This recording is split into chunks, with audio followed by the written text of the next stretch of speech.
सबसे पहले आपके भाई की डेथ हो गई, जी फिर बाद में वो ब्लास्ट हुआ जी और उसके बाद में आप आईसीयू में कई दिन तक थे। जी तो जब आँख खुली तो सबसे पहले आपके दिल में क्या ख्याल आया था? मैम, आपने 2012 में जब भाई एक्सपायर हुआ था तो उसके बाद आइसक्रीम फैक्ट्री में एक रिसीवर ब्लास्ट हुआ था मैम। और रिसीवर जब ब्लास्ट हुआ था तो मैम उसमें मतलब मैं नॉर्मल था, मैं हॉस्पिटल वो फैक्ट्री में गया था और मैं एक जो बोतल है वो रख के आया था फ्रीज़र में। जैसे ही मैं वहाँ से बाहर निकला तो बाहर निकलते के साथ जो रिसीवर मतलब होता है मैम ठंडी गैस का जो रिसीवर था अच्छा। वो ब्लास्ट हो गया। और वो जब ब्लास्ट हुआ तो उसमें मतलब कि दीवार में उसने इतना छेद कर दिया था मैम, आप सोचिए जब दीवार में इतना छेद कर दिया उसमें, तो मैं तो एक इंसान हूँ। तो वहाँ पर जैसे मेरे को जब एक्सीडेंट हुआ था मेरा, वो प्लेट थी वहाँ से मेरे को बाहर लेके आया था। जब मैं वहाँ से बाहर आया था तो मतलब कि मेरी कंडीशन ऐसी थी कि आप जैसे कि मेरे हाथ देख रहे हो, ये पूरा डैमेज है यहाँ से, ये पूरा यहाँ से सर्जरी हाथ में हो रही है, ये प्लेट डल रही है, पैर में सर्जरी हो रही है दोनों जगह।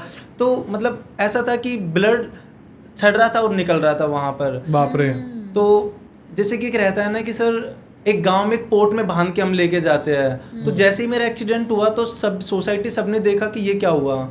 आवाज़ जो उसकी धमक थी मतलब बहुत दूर तक गई थी, सब आए वहाँ पर। तो समझ ही नहीं आ रहा था, सब ये बोल रहे थे कि ये मतलब कि जिंदा नहीं रह सकता, बच ही नहीं सकता वो, क्योंकि कंडीशन ही कुछ ऐसी हो गई थी। उनकी भी गलती नहीं है जो मेरी स्थिति को उन्होंने देखा, क्योंकि अब मतलब सब कुछ ख़त्म हो गया था वहाँ से। उसके बाद में कुछ लोगों ने बोला कि शायद जिंदा नहीं बचेगा। उसके बाद में कुछ लोगों ने तो बहन को फ़ोन कर दिया था कि आपका भाई एक्सपायर हो गया। बाप अब रे। जो बड़ी बहन रीना रेखा है वो दोनों रोती हुई वहाँ से आए कि भाई एक्सपायर हो गया। तो मतलब एक माइंड में नेगेटिव थॉट्स तो जाती ही है। उसके बाद में वहाँ से मैं आया, वहाँ से सारी चीज़ें चल रही थी। तो मेरे को माँ बाप कहाँ हिम्मत हारते हैं सर, वो मेरे को वहाँ से लेके गए हॉस्पिटल, अलवर गवर्नमेंट हॉस्पिटल। तो गांव में जैसे पोर्ट होती है तो उसमें बांध के मेरे को लेके गए। तो वहाँ पर लेके गए तो मतलब कि जाते के साथ ही मेरी कंडीशन को उन्होंने देखा और मेरे को रेफ़र कर दिया था। रेफर के लिए जयपुर सवाई मान सिंह, राजस्थान का सबसे बड़ा हॉस्पिटल, आपने मैम नाम भी सुना होगा सर ने, जयपुर सवाई मान सिंह हॉस्पिटल, वहाँ मैं गया। तो वहाँ पर कुछ दिन में सर मेरे को होश आया था। तो मेरी फिंगर में एक अंगूठी थी, तो वो काट रहे थे वहाँ पर। तब मुझे होश आया तो मैं देख रहा था मशीनों की वो आवाज़। तो डॉक्टर ने बोला कि इसके दोनों हाथ कटेंगे। बाप रे, दोनों हाथ कटेंगे। मुझे खुद को समझ ही नहीं आ रहा था। और मैं तो सर ऐसा था कि जब वीकनेस इतनी थी मेरे शरीर में, मुझे सिर्फ नींद आती थी, सपने आते थे बस, क्योंकि शरीर में कमजोरी होती है तो सपने आते ही है, वो मैंने वहाँ देखा। उसके बाद में मम्मी पापा ने बोला कि चाहे हम रोड पे रह लेंगे लेकिन हम बच्चे के हाथ नहीं कटने देंगे, क्योंकि पापा ने पहले ही बड़े भाई को खो दिया था, हमने भाई एक्सपायर हुआ। तो उसके बाद में मैं घर में बड़ा था, मैं ही संभालता था सारी चीज़ों को। तो कोई भी पिता नहीं चाहेगा सर ऐसा। मेरे को प्राइवेट हॉस्पिटल में लेके गए वहाँ से। तो जब मैं प्राइवेट हॉस्पिटल में गया सर, तो कुछ महीने आईसीयू में वहीं पे ट्रीटमेंट चला मेरा कुछ टाइम के लिए वहाँ पर। तो आईसीयू में ट्रीटमेंट चला तो वो मेरी लाइफ सर ऐसी थी कि आईसीयू में मैं ज़िंदगी और मौत से लड़ रहा था सर। मुझे ज़िंदगी में कुछ समझ नहीं आ रहा था कि चल क्या रहा है। मशीनों की आवाज़, कहीं ड्रेसिंग हो रही है, कहीं आपकी सर्जरी हो रही है, बहुत सारी चीज़ें आपकी लाइफ में चल रही थी, तो मुझे कुछ समझ नहीं आ रहा था। उसके बाद में सब सारी चीज़ें चल रही थी। मैं भगवान से एक ही क्वेश्चन करता कि मैं ज़िंदा क्यों हूँ सर, क्योंकि मैं ज़िंदगी मौत से लड़ रहा था। आप सोचिए, कोई इंसान ना खा सकता, कोई पी नहीं सकता, मैं फ्रेश नहीं हो सकता, मैं टॉयलेट नहीं हो सकता, मैं कुछ नहीं कर सकता। तो सर आप समझ सकते हो मैं कितने बुरे वक्त से मैं गुजर रहा हूँ वहाँ पर, क्योंकि मैं एक आश्रित हो चुका था सर। मैं घर वालों पे पूरों पे, जो मेरे मम्मी पापा भाई बहन थे वो सब मेरे आगे पीछे रहते।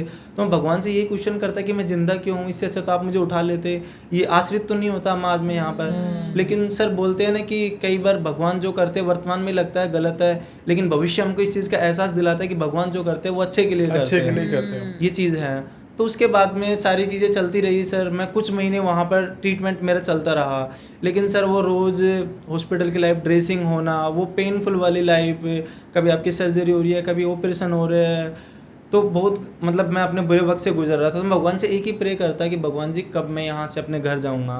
कितना टाइम थे सर आप हॉस्पिटल में? सर साल भर के करीब में हॉस्पिटल का वहीं गई था मेरा सर। तो वहाँ से वो टाइम सर मेरी लाइफ का सबसे बुरा टाइम था, क्योंकि सर उस सिचुएशन में सिर्फ बेड ही बेड पे रहना, हाथ भी मेरे ऐसे थे, ना मैं खा सकता ना पी सकता, कुछ भी लाइफ में नहीं हो रहा था सर, कुछ समझ नहीं आ रहा था। लेकिन मैं डिस्चार्ज होके मैं घर आया वहाँ से। घर आया तो सर वहाँ भी सेम ही कंडीशन थी, मेरे दोनों हाथ ऐसे थे, मैं सिर्फ बेड पे लेटा होता था। कुछ समझ नहीं आ रहा था लाइफ में चल क्या रहा है। सारी चीज़ें तो मिलने वाले आते भी थे, देख के भी जाते, तो कुछ लोग बोलते थे कि ठीक हो जाएगा जल्दी से, काटी के माटी गाँव में बोलते हैं ना, छड़ जाएगी, हाँ। वो वाली चीज़ें थी। तो कुछ अनजाने में कुछ लोग ऐसे भी थे कि ये मतलब कि ऐसे लोग देखे जिनके हाथ सही नहीं है, पैर में है, तो भीख भी मैंने ट्रेन में मांगते देखा है हम, कुछ लोग ऐसे भी अनजाने में। तो मुझे बड़ा हर्ट होता था कि क्या ज़िंदगी है, कैसे कैसे लोग टिप्पणी करते हैं, तो बहुत गंदा लगता था सर सारी चीज़ों का। मैं वहाँ से कुछ लाइफ में समझ नहीं आता, क्योंकि मैं एक ही भगवान से प्रे करता कि मैं कब धरती पे मैं चलूँगा, क्योंकि सर 1.5 से 2 साल मैं सिर्फ बेड पे वहाँ पे मैं रहा था। 2 साल तक बेड पे थे? हाँ, मतलब सारी चीज़ें ऐसी चल रही थी कि कब तक मैं सारी चीज़ें सहन कितना टाइम तक करेंगे? हाँ और सर। आपकी एज क्या थी सर तब? उस टाइम सर मेरी एज थी 15 साल सर। वो 15 साल में जब कोई बच्चा एक खेलने की उम्र में होता है, उस उम्र में तो सर मैंने ये हालात देखे हैं सारी चीज़ों का, आप समझ सकते हो सब चीज़ों का।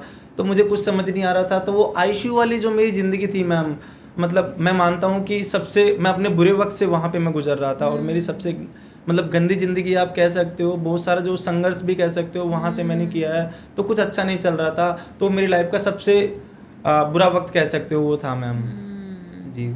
और 15 साल की उम्र में 15 साल की उम्र मतलब में 15 इतनी कम साल एज में। ये कम एज में इतना बड़ा हादसा आपके साथ में होना, और उसके बाद में 2 सालों तक आपने बेड के ऊपर पड़े रहना और रिकवरी की वेट करना, बहुत टफ। सैल्यूट सर आपको उस चीज़ के लिए। सर क्योंकि सर उस टाइम पे मेरे पास कोई ऑप्शन भी नहीं था सर। डॉक्टर भी एक ही चीज़ बोलते थे कि अब यहाँ से जैसे कि फिजियोथेरेपिस्ट वगैरह के लिए भी मैं बाद में जाने लगा, क्योंकि फिजियोथेरेपिस्ट के लिए जब मैं चलने लगूँ मैं वहाँ से, वो वाली चीज़ें थी।